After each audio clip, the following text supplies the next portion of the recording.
Assalamualaikum everyone. This is D1 8th edition chapter number 5 approximation and estimation exercise 5B का question number 1 2 3 देखें हम कितने कर पाते हैं।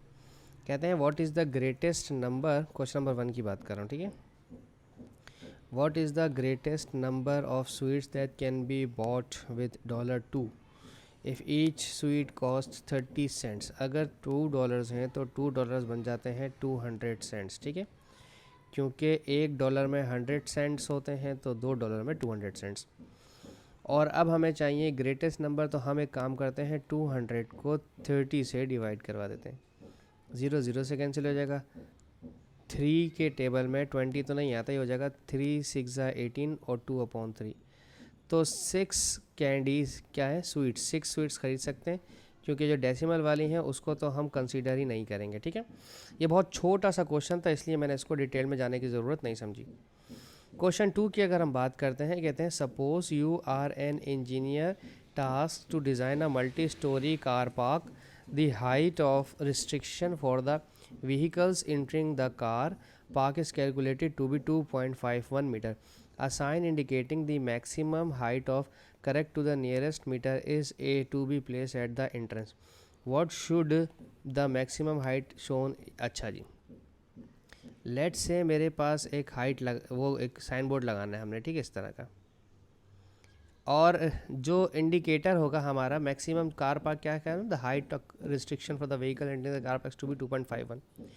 अगर किसी भी बच्चे ने 2.51 मीटर को राउंड ऑफ करके 3 मीटर लिख दिया तो सर आपने कर दिया बिल्डिंग का कबाड़ा।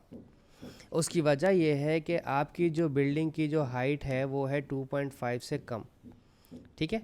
2.5 से नीचे नीचे रहना है आपने, 2.51 से नीचे रहना। और अगर आप 3 शो कर देते हो तो दैट मीन्स कि आप ऊपर चले जाते हैं और किसी बेचारे शख्स की गाड़ी का कबाड़ा हो सकता है। तो अब 2.5 से नीचे रहना, तो 2.5 को आप राउंड ऑफ करके करेंगे 2 मीटर। वैसे तो राउंड ऑफ होगा तो इसको राउंड डाउन कर देंगे, ठीक है। एक होता है राउंड ऑफ यानी कि अप कर देना, इसको एक होता है राउंड डाउन। जबकि 2.5 3 और है, लेकिन फिर भी आपको प्रैक्टिकल लाइफ में आप इसको पीछे की तरफ बैकवर्ड ले आएंगे कि भाई 2 मीटर आपके पास अगर हाइट है आपकी तो बस आप आ सकते हैं, अदरवाइज़ आप नहीं आ सकते। जबकि 2 मीटर के बाद भी आपके पास काफ़ी स्पेस बचेगी, लेकिन अलाउ नहीं होता। जिस तरह से काफ़ी कुछ सुपर हाईवेज़ होते हैं और कुछ फ्लाईओवर्स होते हैं जिसमें कुछ रेस्ट्रिक्शंस होती हैं कि ज़्यादा हाइटेड वाली गाड़ियाँ उसके ऊपर नहीं जा सकती, जिसमें शेज़ोर हैं और ट्रक्स हैं, कुछ बड़े व्हीकल्स, ठीक है। तो इसका 2 आंसर आएगा। प्लीज़ मेक श्योर कि 2 ही लिखें आप, सही है, थोड़ा सा चीज़ों को अंडरस्टैंड करके। Question 3, the items you buy at a supermarket amount to $7.169.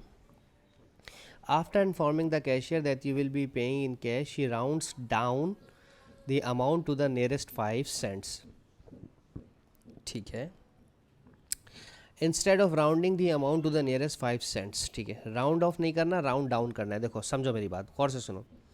17.69, या तो ये 17.70 हो सकता है, या फिर ये राउंड ऑफ टू नियरेस्ट 5 में आप इसको 17.65 कर सकते हैं।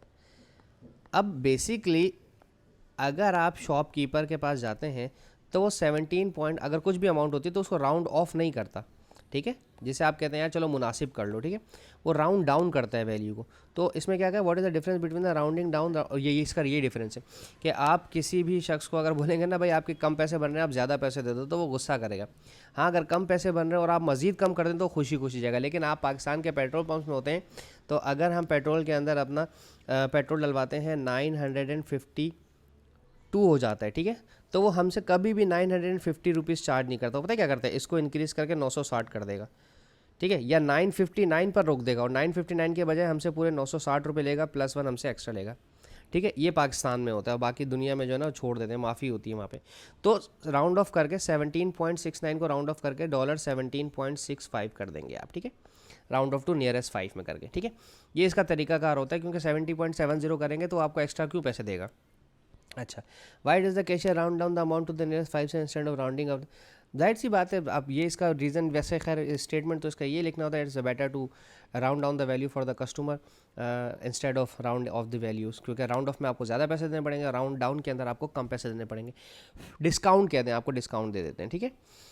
क्वेश्चन नंबर अच्छा, अब क्वेश्चन 4 देख लेते हैं, ठीक है।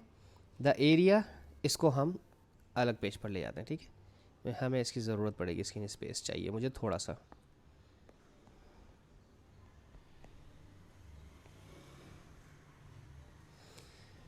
क्या कह रहे हैं?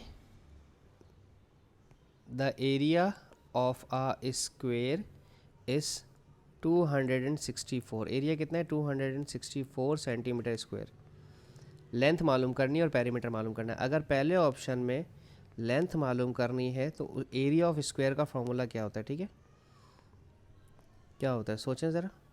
एरिया ऑफ स्क्वायर का फॉर्मूला होता है एल स्क्वायर, और एरिया गिवन है विच इज़ 264 और लेंथ। अब स्क्वायर हटा देते हैं, आई गेस ये स्क्वायर और ये रूट कट जाएगा, तो 264 का स्क्वायर रूट चेक कर लेता हूँ मैं। स्क्वायर रूट 264 16.2 समथिंग आ रहा है, ठीक है। तो 16.2 ही लिख देता हूँ मैं, 16.2 सेंटीमीटर, ठीक है। या length is equals to 16.2 centimetre, ठीक है। अब ऑप्शन नंबर 2 में चाहिए पेरीमीटर। तो पेरीमीटर ऑफ स्क्वायर का फॉर्मूला क्या होता है, ठीक है? जहन में आया? अगर कोई साइड स्क्वायर है, ठीक है, तो इसका ये वाली लेंथ, ये वाली लेंथ, ये वाली लेंथ और ये वाली लेंथ, इन सबको प्लस कर देंगे तो कितना हो जाएगा? इसका फार्मूला होता है 4L, यानी कि 4 को लेंथ से मल्टीप्लाई करवाना है 16.2।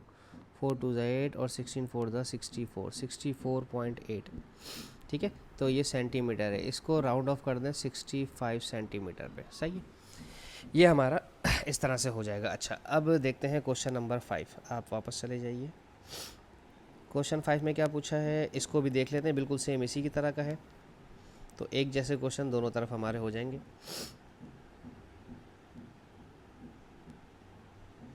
इसको हटा दीजिए यहाँ से।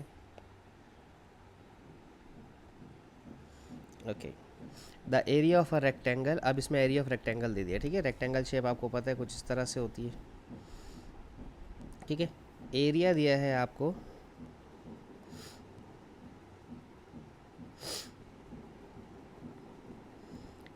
आई एम सॉरी 256 225.6 मीटर स्क्वायर, ठीक है। If the length of a rectangle is 12 metre, find the width, यानी कि ब्रेथ मालूम करनी है। एरिया का फार्मूला क्या होता है? एरिया का फार्मूला होता है length multiply by breath. Area है 25.6, लेंथ है 12 मीटर और ब्रेथ मालूम करनी, ठीक है। तो जो चीज़ एक तरफ मल्टीप्लाई कर रही है वो आप जानते हैं कि ऑपोजिट साइड पे जाकर डिवाइड करवाती है, ठीक है। 25.6 डिवाइडेड बाई 12, ऐसे क्या हो जाएगा?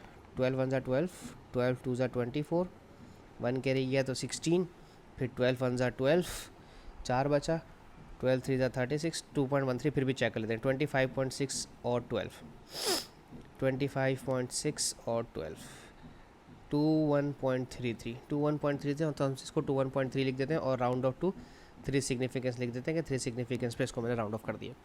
अब मुझे चाहिए इसका पेरीमीटर। पेरीमीटर का फॉर्मूला होता है 2 multiply by length plus breadth, ठीक है। ये मेरे पास आंसर आ गया 2.13 मीटर, ठीक है। अब पेरीमीटर मालूम करना है ऑप्शन नंबर 2 में, तो पेरीमीटर का formula 2 multiply by length plus breadth. Length 12 है, ब्रेथ विड्थ 2.13 आई है, इन्हें पहले ऐड करवा दें, ये हो जाएगा 14.13। इसे मल्टीप्लाई करवाएंगे तो 28.26 मीटर रहेगा, और अगर इसे राउंड ऑफ करते हैं तो 28.3 हो जाएगा, और हम इसे लिखेंगे round off to 3 significance figure, ठीक है जी। इसके साथ ही मेरी ये वीडियो ख़त्म होती है आज की। होप सो आपको समझाने में कामयाब रहूँगा मैं। Thank you so much for watching my channel. अल्लाह हाफिज़।